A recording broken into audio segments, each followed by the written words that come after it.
पवारांची राष्ट्रवादी मूळ काँग्रेसमध्ये विलीन होणार असल्याच्या चर्चा, पवारांनी प्रस्ताव दिल्याचा नाना पटोलेंचा दावा. तर विलीनीकरणाबाबत कोणतीही चर्चा नाही, पवारांच्या राष्ट्रवादीनं चर्चा फेटाळल्या. काँग्रेस बुडतं जहाज, कोणत्या पक्षानं त्यात पाय ठेवला तर आम्हालाच फायदा होईल. मुख्यमंत्री फडणवीसांचा विरोधी पक्षातील नेत्यांना टोला. तर बेगानी शादी में अब्दुल्ला दिवाना म्हणत राऊतांनाही दिवसलं.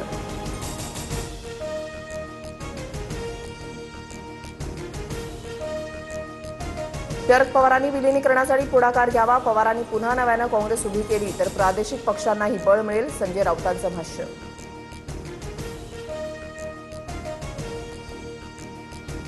तृणमूल काँग्रेसच्या 19 खासदारांनी लोकसभा अध्यक्षांना लिहिलेलं जुनं पत्र समोर. वेगळा गट स्थापन करण्याची मागणी. तर सोनिया गांधींकडून तृणमूल काँग्रेसला ऑफर.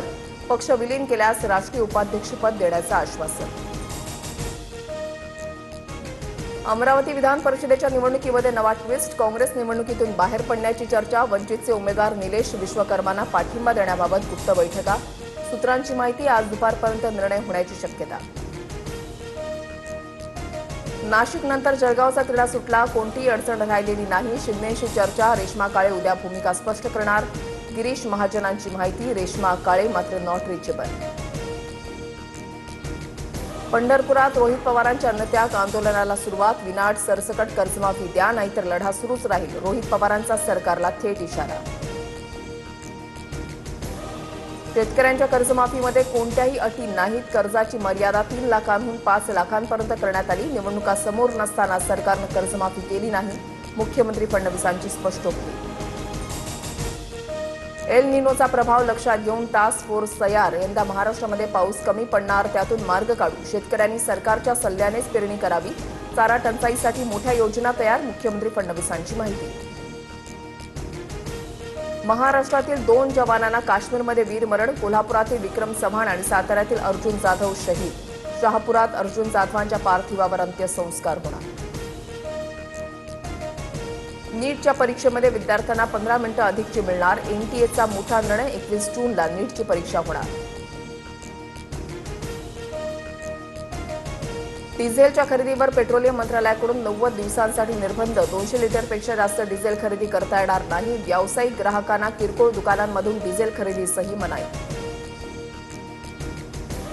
इराणच्या सर्वोच्च राज्यामध्ये मोसमी पावसाची वाटचाल संथ गतीनं सुरू. मुंबईसह उत्तर कोकणामध्ये उष्मा कायम. पुढील 3 दिवसांमध्ये कमाल तापमानामध्ये 2 ते 3 अंशांनी वाढ होण्याचा अंदाज. मुंबईतील पाणीसाठा 12.12%. मनपाकडून 10% पाणी कपात सुरू असतानाही फक्त महिनाभराचा साठा. शहराला पाणी पुरवठा करणाऱ्या 7 तलावात केवळ 1,75,465 दशलक्ष लिटर पाणी शिल्लक. पुणेकरांना सोमवारपासून 1 दिवसाआड पाणी पुरवठा. यंदा पाऊस कमी होण्याचा अंदाज असल्यानं पाणी कपातीचा निर्णय. पालिकेकडून वॉशिंग सेंटर आणि जलतरण तलावावर बंदी. जळगावच्या सराफा बाजारामध्ये सोनं 2,000 तर चांदी 6,000 महागली. सोन्याचे दर जीएसटीसह प्रतितोळा 1,51,616 रुपयांवर, तर चांदी 2.5 लाखांवर. शेगावच्या प्रसिद्ध कचोरी सेंटरवर बुलढाणा अन्न आणि औषध प्रशासनाचा छापा. कचोरी बनवण्यासाठी वापरण्यात येणाऱ्या कच्च्या मालाचे नमुने घेतले. भेसळयुक्त पदार्थ आढळल्यास कारवाई करणार. टीसीएस धर्मांतरण आणि लैंगिक अत्याचार प्रकरणी निदा खानसह सर्व आरोपींच्या जामिनावर 19 जूनला सुनावणी. सरकारी पक्षाची देखील बाजू ऐकून घेतली जाणार. गर्भवती असल्यानं जामीन मंजूर करावा अशी निदा खानची न्यायालयाकडे मागणी.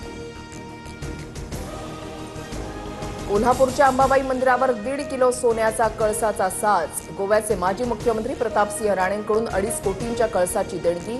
विधिवत पूजेला थोड्याच वेळात सुरुवात होणार.